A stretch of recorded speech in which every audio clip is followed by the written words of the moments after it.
In December 1944, the war in Europe seemed almost over. Allied armies stood at the edge of Germany, confident and overextended. Along a quiet forest region called the Ardennes, American lines were thin. Exhausted divisions had been sent there to rest after brutal fighting. Green replacement troops filled the gaps, untested and unprepared. Adolf Hitler had a different plan hidden behind that silence. He gathered two entire panzer armies in complete secrecy. Radio silence and night movement kept Allied intelligence completely blind. Thick winter clouds grounded Allied reconnaissance planes for days. Hitler's goal was audacious: split the Allied armies and seize Antwerp. At 5:30 in the morning on December 16th, the silence broke. Nearly 2,000 German artillery pieces opened fire at once. Searchlights bounced off low clouds, creating artificial moonlight for advancing troops. German infantry and tanks surged forward across a 75-mile front. American soldiers in forward positions were caught completely by surprise. Confused radio reports flooded headquarters, describing an attack no one expected. In the north, American troops dug in along Elsenborn Ridge. Their stubborn defense would hold that shoulder for the entire battle. Farther south, a young German officer named Joachim Peiper pushed hard. His armored column raced west, ignoring resistance wherever possible. On December 17th, Peiper's men reached a crossroads near Malmedy. There, American prisoners of war were murdered in a war crime. 84 soldiers lost their lives at a site called WWII. News of the massacre spread fast through American ranks nearby. It hardened the resolve of soldiers who had been retreating in confusion. Meanwhile, disguised German commandos in American uniforms slipped behind the lines. Their mission, Operation Greif, was to sow chaos and confusion. Checkpoints across Belgium began questioning soldiers about baseball and slang. Suspicion spread even among legitimate American troops caught in the panic. To the north, the town of Saint-Vith became a critical battleground. American defenders held the road junction far longer than Germany expected. Their delay disrupted the entire timetable of the German offensive. By December 21st, after brutal fighting, Saint-Vith finally fell. Further south, a small town called Bastogne held even greater importance.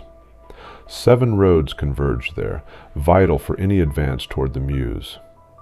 The 101st Airborne Division rushed into Bastogne with barely any preparation. Soldiers arrived without winter coats, without enough ammunition, without full rations.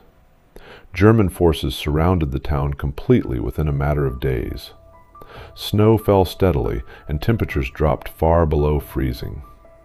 Wounded soldiers lay in makeshift aid stations with dwindling medical supplies. On December 22nd, German officers approached the American lines under a flag. They delivered a written ultimatum demanding the town's honorable surrender. Brigadier General Anthony McAuliffe read the message with visible irritation. His reply became one of the most famous lines of the war. Typed on a single sheet, it read simply, "Nuts." The confused German officers had to ask what the word even meant. Bastogne's defenders dug in deeper, determined to hold at any cost. Thick clouds still hung over the Ardennes, grounding Allied aircraft. Without air support, the men below fought almost entirely alone. General Eisenhower had already ordered Patton's Third Army to move north. Patton pulled his forces out of active combat with an extraordinary speed. His army pivoted 90 degrees, an almost unheard-of military maneuver. Thousands of vehicles turned north through ice and snow-covered roads. On December 23rd, the weather finally began to clear. Allied fighter bombers rose into the sky for the first time in days. C-47 transport planes dropped supply canisters over besieged Bastogne. Ammunition, food, and medical supplies drifted down under colorful parachutes. Fighter planes strafed German columns exposed on open snow-covered roads. On December 24th, the German spearhead reached its farthest point west. The 2nd Panzer Division approached a small village called Celle. From there, the Meuse River, their ultimate objective, was finally visible. It would be the closest German forces came to their goal. American armored units surrounded the exhausted Panzer Division near Celle. Fuel shortages had already crippled much of the German advance. Abandoned tanks littered snowy fields, their engines empty and silent. On December 26th, Patton's forces broke through toward Bastogne. Tanks of the 4th Armored Division smashed a corridor into the town. Trucks loaded with supplies rolled in behind the advancing armor. The siege of Bastogne, after 8 brutal days, was finally broken. Exhausted defenders greeted the relief column with quiet disbelief. Fighting around the town would continue for weeks, but the line held. On January 1st, Germany launched a desperate new air operation. Hundreds of Luftwaffe fighters attacked Allied airfields across Belgium and France. Operation Bodenplatte destroyed many aircraft, but German losses were severe too. That same day, a second German offensive struck farther south in Alsace. Operation Nordwind aimed to stretch American forces even thinner. Both operations failed to change the deteriorating situation in the Ardennes. By early January, snow blanketed the entire battlefield in white. American soldiers fought in temperatures far below what their gear allowed. Frostbite claimed as many casualties as German bullets during those weeks. On January 3rd, the American First Army began a new counteroffensive. Troops pushed south from the northern shoulder through deep snowdrifts. Meanwhile, Patton's Third Army kept pressing north from Bastogne's outskirts. The two American forces aimed to meet and pinch off the Bulge. German units, low on fuel, began a slow, costly withdrawal eastward. Abandoned equipment marked their retreat across the frozen countryside. Villages changed hands repeatedly as the front line slowly straightened. Hoopville, Houffalize, and other small towns saw brutal house-to-house fighting. On January 16th, American units from north and south finally linked up.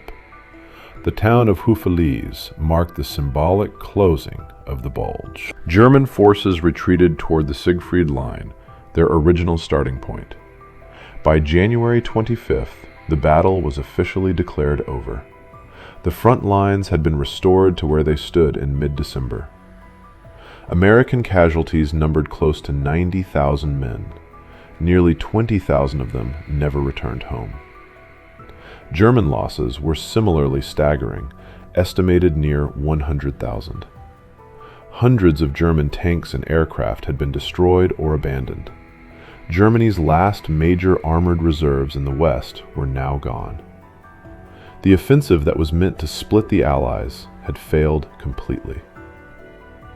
On the Eastern Front, Soviet forces prepared their own massive winter offensive. Germany could no longer replace what it had lost in the Ardennes. In Bastogne, grateful townspeople began clearing rubble from their shattered streets. Frozen fields around the town held the debris of 6 weeks of fighting. Wrecked tanks sat half buried in snow, already becoming silent monuments. General McAuliffe's single word had already entered American military legend. Soldiers who fought there simply called themselves the battered bastards of Bastogne. Newsreels back home celebrated the stand as a symbol of resilience. Newspapers ran headlines about Patton's daring race through winter roads. Few battles in the war had tested endurance quite like this one. Cold, fear, and confusion had defined nearly every day of fighting. Yet American lines, though bent dangerously, had never fully broken. The bulge that gave the battle its name was now erased. Allied planners turned their full attention back toward the Rhine River. Germany's ability to mount any large offensive was effectively finished. Within months, Allied armies would cross into Germany itself. The Battle of the Bulge remains the largest battle fought by American forces. It stands as one of the deadliest single campaigns of the entire war. Historians still study it as a case of resilience against total surprise. What began as Hitler's last gamble ended as his final defeat in the West.